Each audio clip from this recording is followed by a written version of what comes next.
Mama.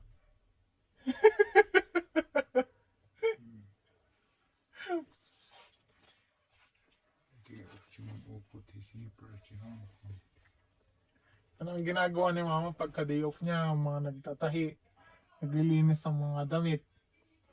Sayang daw yan pag di niya inayos. Lagi ang mga sipor.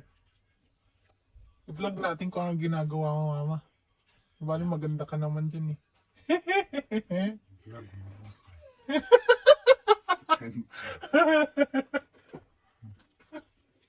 Maganda si Severina, bakit ba? Oh, di ba? Sabi nga ni Sandra, oo daw eh. Oh, sumagot yung aso ko. Hindi ganyan, Sandra. Dapat sabihin mo oo. Tama na yung isang tahol para totoo. Ikaw at ako.